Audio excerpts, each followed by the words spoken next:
大家好，我係孔志恒醫生。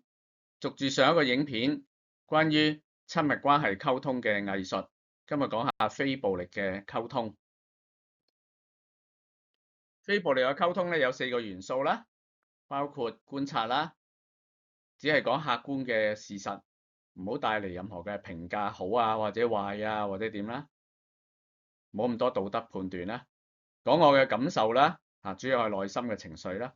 講我嘅需要啦，尤其是一啲深層嘅需要啦。講我嘅請求啦，盡量禮貌咁樣遞出一啲具體可行嘅請求。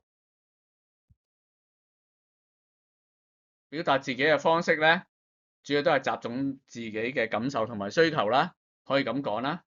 觀察就係當咧呢件咁樣嘅事咁樣發生嘅時候咧，我就會感到咁啦，因為我需要咁嘅情況係我嘅需要。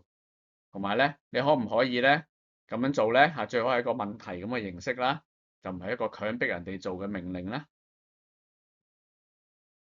避免咧一啲指責攻擊對方嘅説話啦，唔好用啲咩你總係咁啊，你永遠都係咁啊，你從來都唔會嘅你唔會，你唔能夠啊你令到我好嬲、好孤單啊，諸如此類嘅説話啦。溝通嘅方式都係講我，就唔好講你啦。因為你係帶有攻擊性嘅啦，我之前嘅影片都講過。分享我嘅需要、我嘅感受啦 ，I statement 啦，而唔係一啲咧指責藐視嘅説話啦應該係 you statement 啦。講一啲例子啦，當你遲到嘅時候咧，我會感到焦急不安，因為我需要有足夠嘅心理預備。下次如果你遲到咧，請你預先話俾我聽，好唔好？另外一個例子啦，當你打斷我講説話嘅時候，我感到咧好惱怒同埋煩躁。我希望咧我係可以輪流表達自己嘅想法。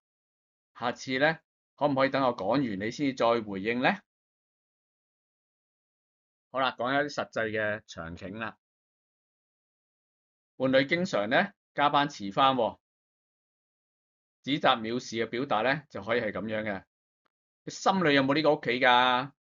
天天都係咁遲返嚟，公司冇咗你會執笠嘅咩？你搬去公司住啊！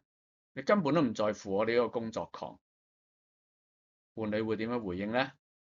唉，我都係為咗呢頭家啫，你可唔可以俾我喺家中有啲安寧啊？咁樣嘅模式，只係會令對方覺得被攻擊，而觸發咗防禦嘅心理，爭論咧好多時都會升級嘅。同一個場景可以點樣表達咧？伴侶經常加班返嚟，非暴力嘅溝通可以咁講。Honey 啊，我注意到咧，你呢一個禮拜已經有4日咧，成11點先返到嚟啦。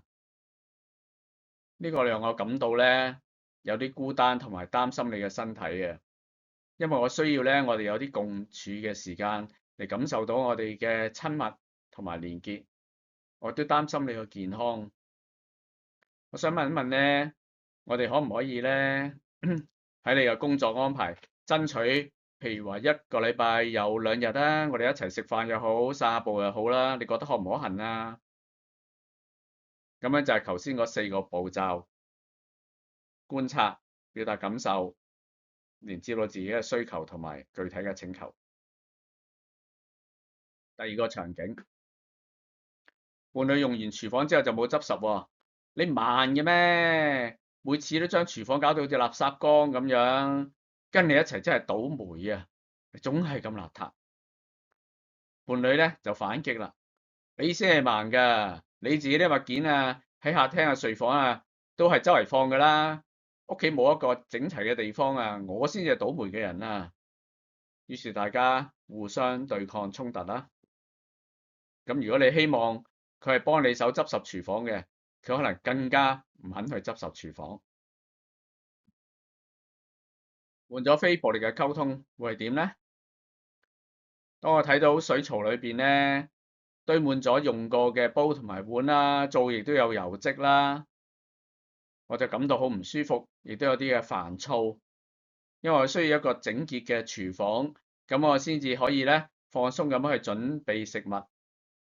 不如下次咧用完廚房之後，可唔可以咧將啲碗筷啊洗翻乾淨啊？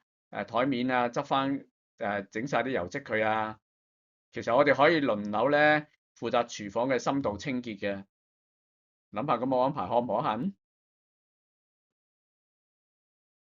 第三個場景咧就唔係夫妻㗎啦，係父母子女之間。父母咧不斷咁樣催呢個子或者女咧係希望佢結婚喎，搞到佢好嬲。做乜嘢啊？成日催我結婚啊！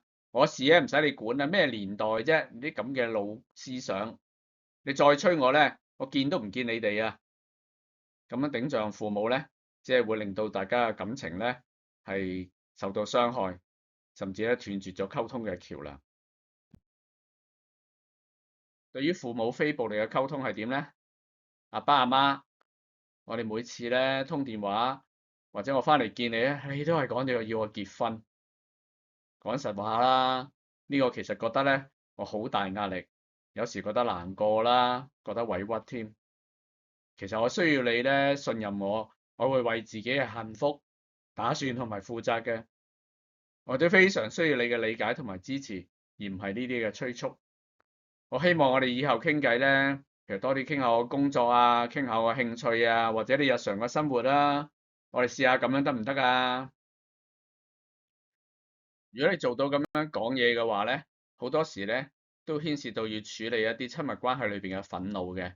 我呢度咧有幾個影片咧係講親密關係嘅憤怒，大家可以睇下先。其他有關溝通嘅影片，多謝大家。